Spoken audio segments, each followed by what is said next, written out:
Bismillahirrahmanirrahim. Assalamu alaikum student. Welcome to my channel IQ Smashers. Today we are going to discuss about cell cycle. As name indicate it comprise of two words. Student first हम describe करेंगे about cell cycle. What is cell? Cell the basic structural and functional unit of life.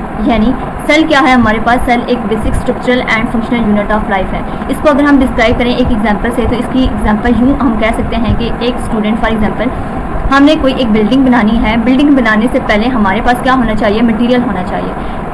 अगर हम cell को देखें इस example में, तो cell हमारे पास क्या है? सेल वो मटेरियल है जो रिक्वायर्ड है किसके बनाने में? बिल्डिंग के बनाने में। यानी अगर कोई भी बॉडी फॉर्म हो रही है तो उसके लिए हमारे पास क्या चीज़ ज़रूरी है? वो है सेल ज़रूरी है। ठीक है, सेल हमारे पास बेसिक स्ट्रक्चरल और फंक्शनल होता है। सेल ने क्या करना होता है? स्ट्रक्चर बनाना होता है और फंक्शंस परफॉर्म करने होते हैं। तो ये तो हमारे पास हो गया स्टूडेंट सेल। अगर हम साइकिल की तरफ मूव करें तो साइकिल हमारे पास क्या होता है? द साइकिल जैसे कि आपको यहाँ पर नज़र आ रहा है एक सर्कुलर फॉर्म में होगा स्टूडेंट। किस फॉर्म में होगा? सर्कुलर फॉर्म में। ठीक है, अगर हम इसको अगर डिफाइन करें तो सेल हमारे पास सीरीज ऑफ इवेंट्स होता है। इट्स मीन अगर हम इसको प्रॉपरली डिफाइन करें कि सेल के अंदर एक सारे इवेंट्स जो भी साइकिल्स की शेप में परफॉर्म हो रहे होते हैं उसको हम बोलते हैं कि ये हमारे पास साइकिल है, सेल साइकिल है। ठीक है, नेक्स्ट अगर हम मूव करें इसके पार्ट्स की तरफ, तो cell cycle comprise of two parts. ठीक है, first one is interface. First one हमारे पास क्या है student? Interface. And then second one is हमारे पास माइटोटिक फेज। ठीक है, इंटरफेस हमारे पास क्या होता है? अगर हम फर्स्ट इनिशियली इसको डिस्क्राइब करें, इंटरफेस क्या होता है? इंटरफेस हमारे पास लॉन्गेस्ट फेज होता है सेल साइकिल का। ठीक है, ऑलमोस्ट हमारे पास कितने परसेंट इंटरफेस होता है? हमारे पास ऑलमोस्ट 90% इंटरफेस होता है। कितने परसेंट? 90%। ठीक है, अगर यहाँ पर हम क्वेश्चन एक देखें कि हमारे पास सेल साइकिल में लॉन्गेस्ट फेज कौन सा होता है, तो हम ये कह सकते हैं स्टूडेंट कि हमारे पास इंटरफेस जो है वो 90% होता है। इट्स मीन कि ये लॉन्गेस्ट फेज है सेल साइकिल का। नेक्स्ट अब हम बात करेंगे कि इसकी स्टेजेस कितनी होती हैं। अगर हम स्टेजेस की बात करें तो हमारे पास 3 स्टेजेस होती हैं। वन बाय वन हम इनको डिस्क्राइब करते हैं। फर्स्ट वन हमारे पास है G1 phase. Look at this G1 phase. हमारे पास G1 फेज को हम गैप 1 भी बोलते हैं और ग्रोथ फेज भी बोलते हैं। ठीक है स्टूडेंट, नेक्स्ट हमारे पास फेज आती है S फेज। नेक्स्ट हमारे पास S फेज आती है। ठीक है स्टूडेंट, S फेज का क्या फंक्शन होता है? S फेज हमारे पास जो है सिंथेसिस फेज होती है। ठीक है, सिंथेसिस फेज क्यों हम इसे कह रहे होते हैं? क्योंकि हमारे पास इसमें डीएनए की सिंथेसिस हो रही होती है, इसलिए हम इसे कहते हैं कि हमारे पास S फेज जो है वो सिंथेसिस फेज है। ठीक है, नेक्स्ट हमारे पास फेज कौन सी आएगी? G2 phase. ठीक है, जैसे कि हमने गैप 1 पढ़ा था, G1 फेज पढ़ा था, इसी तरह हम G2 फेज को गैप 2 भी बोलते हैं और ग्रोथ 2 फेज भी बोलते हैं। ठीक है, नेक्स्ट अगर हम सेल साइकिल की दूसरे पार्ट की बात करें, हमारे पास माइटोटिक फेज होता है। ठीक है, माइटोटिक का क्या मीन होता है? माइटोटिक को हम बोलते हैं कि इसका सेकंड नाम है डिवीजन फेज। ठीक है स्टूडेंट, इसका सेकंड नाम क्या है? डिवीजन फेज हमारे पास होता है। इसकी अगर हम स्टेजेस की बात करें तो हमारे पास इसकी 4 स्टेजेस होती हैं। ठीक है, कौन कौन सी स्टेजेस होती हैं? हमारे पास प्रो फेज होता है। ठीक है, उसके बाद मेटा फेज हमारे पास होता है। देन हमारे पास एना फेज होता है और last one is Tillo phase. ठीक है, लास्ट वन इज हमारे पास कौन सा होता है? टीलो फेज होता है। लास्ट वन हमारे पास टीलो फेज। अगर हम इनके कंपैरिजन की बात करें तो हमारे पास इंटरफेज की कितनी स्टेजेस होंगी स्टूडेंट? हमारे पास इंटरफेज की 3 स्टेजेस होती हैं। कौन कौन सी? G1 फेज, S फेज और G2 फेज। अगर हम माइटोटिक फेज की स्टेजेस की बात करें तो हमारे पास 4 स्टेजेस होती हैं माइटोटिक की। First one is prophase, then meta, anaphase and telophase. ठीक है, हमारे पास ये स्टेजेस आ गई इसकी। देन अगर हम नेक्स्ट मूव करें सेल साइकिल को डिस्क्राइब करने के लिए, तो सेल साइकिल हमारे पास कैसे होता है? डिस्क्राइब करेंगे इसको स्टूडेंट। फर्स्ट देखें, हमें ये पता होना चाहिए कि सेल साइकिल बेसिकली स्टार्ट कहाँ से हो रहा होता है। तो हमें ये पता होना चाहिए कि सेल साइकिल जो है वो माइटोटिक फेज से स्टार्ट होता है। ठीक है, अगर यहाँ से इसकी बात करें, हमारे पास जो माइटोटिक फेज होता है इसकी 2 स्टेजेस होती हैं स्टूडेंट। कौन सी स्टेजेस होती हैं? 2 स्टूडेंट, एक होता है प्री माइटोटिक फेज और दूसरा हमारे पास होता है पोस्ट माइटोटिक फेज। ठीक है, अब प्री और पोस्ट हम कैसे इसको डिफ्रेंशिएट करेंगे? प्री जो हमारे पास होगा, pre this one is pre phase. ठीक है, प्री माइटोटिक फेज जो कि इनिशियल होगा, प्री का मतलब ही इनिशियल होता है। ठीक है, और पोस्ट हमारे पास ये वाले राइट साइड होगी, क्लॉक वाइज साइड होगी, ये हमारे पास पोस्ट माइटोटिक फेज होता है। ठीक है, कौन सा? पोस्ट माइटोटिक फेज ये हमारे पास होगा। एंटी क्लॉक वाइज हमारे पास प्री होती है और क्लॉक वाइज हमारे पास पोस्ट माइटोटिक फेज होता है। ठीक है, जैसे कि हमने बताया कि हमारे पास जो सेल साइकिल है वो माइटोटिक फेज से स्टार्ट हो रहा है। ठीक है, this one is initial stage of cell cycle. ठीक है, अब हम इसको स्टार्ट करते हैं कि हमारे पास सेल साइकिल, जैसे कि हमने बताया है कि सेल साइकिल जो है इसकी इवेंट्स जो होते हैं तमाम सेल के अंदर हो रहे होते हैं, वो कैसे परफॉर्म होते हैं उसको हम डिस्क्राइब करने जा रहे हैं स्टूडेंट। पहले हमारे पास आपको पता है कि माइटोटिक फेज को हमने डिवीजन फेज बोला है। ठीक है, अब डिवीजन फेज का क्या मतलब है कि आपको पता है कि एक सेल जब उसने डिवाइड करना होता है तो वो क्या करेगा? अपना क्रोमेटिन मटेरियल जो है उसको डुप्लीकेट करेगा। ठीक है, डुप्लीकेट करने में उसने क्या करना है कि सेल ने, अब यहाँ पर देखें स्टूडेंट, इसने यहाँ पर सेल में क्या होता है कि सबसे पहले सेल मेम्ब्रेन ने इन्वेजिनेट करना स्टार्ट कर दिया है, उसके बाद इसका क्रोमेटिन मटेरियल जो है वो डुप्लीकेट होना स्टार्ट हो गया है। यहाँ पर देखें पहले हमारे पास अप्लाइड क्रोमोसोम था, लेकिन क्रोमोसोम ने क्या किया, अपनी सिस्टर क्रोमेटिन डेवलप कर ली या फिर उसकी एक कॉपी डेवलप कर ली, ठीक है। अब यहाँ पर सेल प्रिपेयर है डिवाइड होने के लिए माइटोटिक फेज में, ठीक है। नेक्स्ट पर क्या होगा, जैसे ही माइटोटिक फेज से सेल ने डिवाइड होना स्टार्ट कर दिया, नेक्स्ट फेज में हमारे पास एक कंप्लीट सेल जो है वो एक फॉर्म हो जाएगा, ठीक है। नेक्स्ट फेज में हमारे पास एक कंप्लीट सेल फॉर्म हुआ। यहाँ पर क्या होता है, जैसे ही सेल G1 फेज में जाता है तो यहाँ पर क्या होता है, G1 फेज में, यहाँ पर G1 फेज में जाने से पहले सेल ने जाना है G0 फेज में, ठीक है। G0 फेज यहाँ पर एक एडिशनल फेज आ गया है सेल साइकिल के अंदर।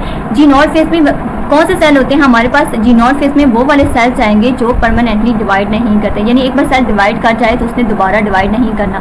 लाइक कौन कौन से सेल आ सकते हैं इसमें, हमारे पास एक तो होता है नर्व सेल, दूसरा अगर हम बात करें तो उसके बाद हमारे पास हार्ट सेल होंगे, और देन लास्ट वन हमारे पास आई सेल। ये ऐसे सेल हैं जो एक बार अगर डिवाइड कर लें तो इन्होंने क्या करना होता है, दोबारा डिवीजन स्टार्ट नहीं करते, ठीक है। अब यहाँ पर देखें, अगर हम इसकी बात करें कि G0 फेज में खाली वो वाले सेल जाएंगे जो एक बार डिवाइड हो जाएंगे तो फिर वो डिवाइड नहीं करेंगे, लेकिन स्टूडेंट यहाँ पर कुछ सेल ऐसे भी होते हैं जो G0 फेज में चाहते हैं कि एक बार वो चले जाएं, लेकिन जैसे ही अगर उनको बॉडी में उनकी रिक्वायरमेंट्स फील हो, कमी उनकी फील हो बॉडी में, तो वो क्या करते हैं, दोबारा से सेल साइकिल में इन्वॉल्व होते हैं और डिवीजन स्टार्ट करते हैं, ठीक है। यहाँ पर हम इसको डिस्क्राइब हमने कर लिया कि हमारे पास G0 फेज भी होता है, ठीक है, G1 फेज से पहले। अब माइटोटिक फेज की अगर हम ड्यूरेशन की बात करें तो हमारे पास माइटोटिक फेज कितने मिनट्स का होता है, हमारे पास 30 मिनट्स का होता है। माइटोटिक फेज हमारे पास 30 मिनट्स का होगा, ठीक है। अब माइटोटिक फेज से नेक्स्ट कौन सा फेज स्टार्ट होगा स्टूडेंट, तो हमारे पास G1 फेज स्टार्ट होगा, ठीक है। G1 फेज में क्या होता है कि G1 फेज हमारे पास सेल साइकिल का मोस्ट इंपॉर्टेंट फेज होता है। क्यों होता है मोस्ट इंपॉर्टेंट, बिकॉज यहाँ पर ऑर्गेनेलीज होती हैं, बहुत सी ऑर्गेनेलीज ने डुप्लीकेशन स्टार्ट करनी होती है, ठीक है। कौन सी ऑर्गेनेलीज हो जाएंगी, like mitochondria, Golgi bodies, ribosomes वगैरह, ETC, ये सारे क्या करते हैं, डुप्लीकेट करना स्टार्ट कर देते हैं, ठीक है। नेक्स्ट अगर हम बात करें तो यहाँ पर इस फेज में और क्या होता है, इस फेज में हमारे पास स्टूडेंट न्यूक्लियोटाइड्स जो हैं वो बनना स्टार्ट होते हैं, ठीक है। न्यूक्लियोटाइड्स आपको सबको पता है कि nucleotides are the building blocks of DNA। Nucleotides DNA के बनने के लिए बहुत ज़रूरी होते हैं। ये किस फेज में बन रहे होते हैं, ये हमारे पास G1 फेज में स्टूडेंट बन रहे होते हैं, ठीक है। अब यहाँ पर हमने बात की कि G1 फेज में सारी ऑर्गेनेलीज ने क्या करना है, डुप्लीकेट करना है। उसके बाद हमारे पास न्यूक्लियोटाइड्स फॉर्म होंगे जिन्होंने क्या आगे जाकर बनाना है, ये इस फेज में आगे जाकर DNA की सिंथेसिस करेंगे, ठीक है।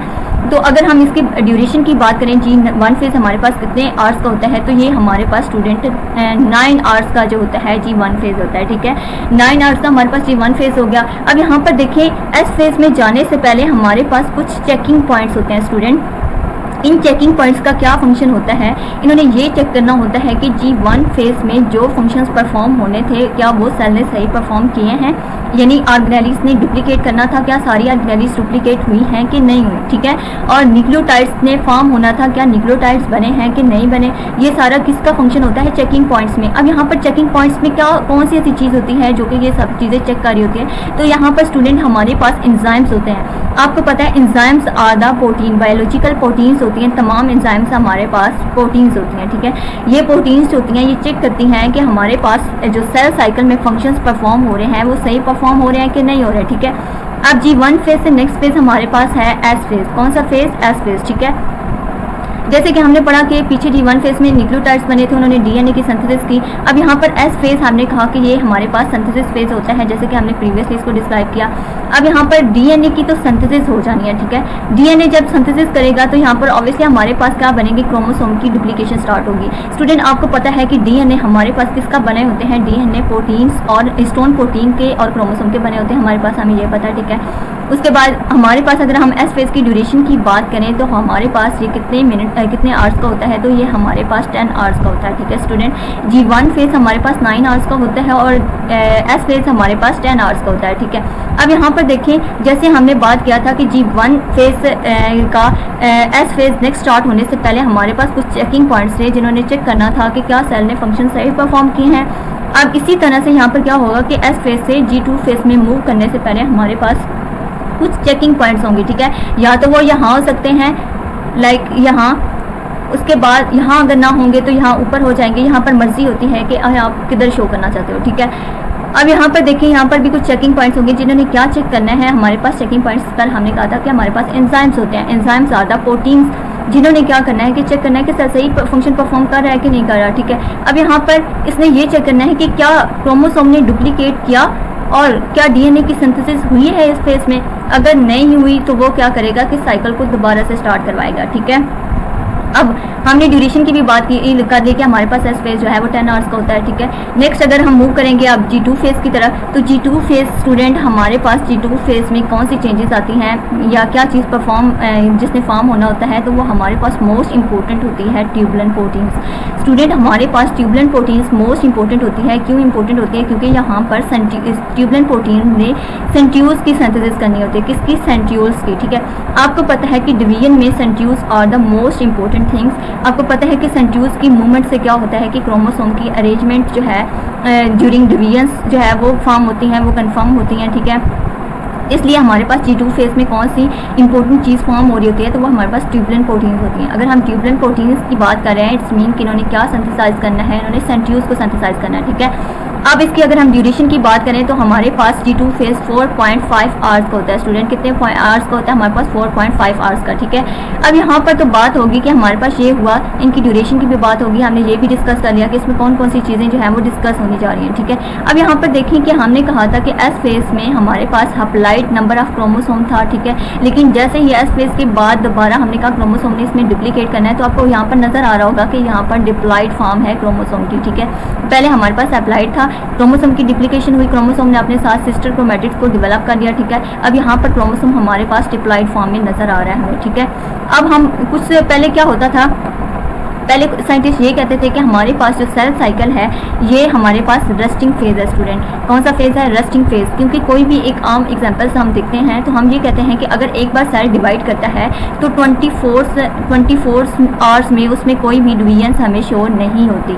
अगर 24 आवर्स के बाद सेल दोबारा डिवाइड करना स्टार्ट करते हैं तो हम यही कहते हैं कि सेल ने 24 आवर्स में कोई मूवमेंट शो नहीं की। इट्स मीन कि वो रेस्ट की फॉर्म में था।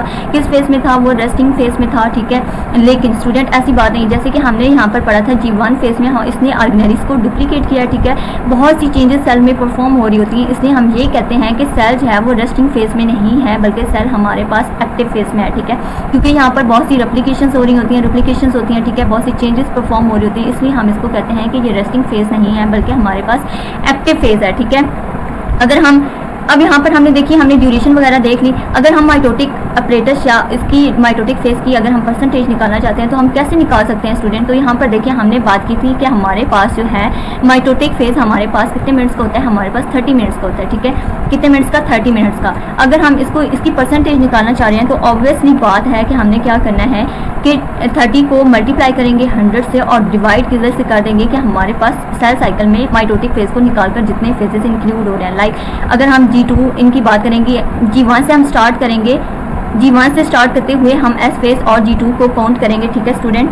और इनकी हम ड्यूरेशन निकालेंगे। हमारे पास G1 9 आवर्स का था, एस फेज हमारे पास 10 आवर्स का। टोटल इनको अगर हम सम करेंगे तो हमारे पास 19 होगा और साथ अगर हम G2 फेज की ड्यूरेशन को ऐड करेंगे तो हमारे पास ये बन जाएगा 23.5 बन जाएगी टोटल ड्यूरेशन माइटोटिक फेज को निकाल के, ठीक है।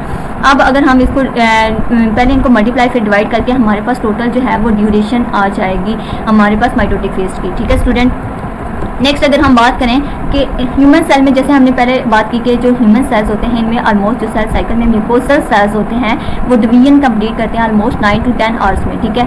इस तरह हम बात करते हैं यीस्ट सेल की। अगर हम बात करें तो इसमें जो यीस्ट सेल सिंगुलर सेल होता है या यूनिसेलुलर की बात करें तो उसमें कम टाइम लगता है सेल को अपना साइकिल कंप्लीट करने में, लेकिन एक मल्टी सेलुलर ऑर्गेनिज्म में सेल जो है वो ज़्यादा टाइम लेते हैं कंप्लीट करने में सेल साइकिल, क्योंकि वहाँ पर जो स्पेस होती है वो भी ज़्यादा ऑक्यूपाई होती है, ठीक है। अब यहाँ पर यीस्ट सेल की अगर हम बात करें तो हमारे पास 90 मिनट्स होते हैं। कितने मिनट्स में यीस्ट साइकिल जो है उसमें साइकिल कंप्लीट होता है? 90 मिनट्स में होता है, ठीक है स्टूडेंट।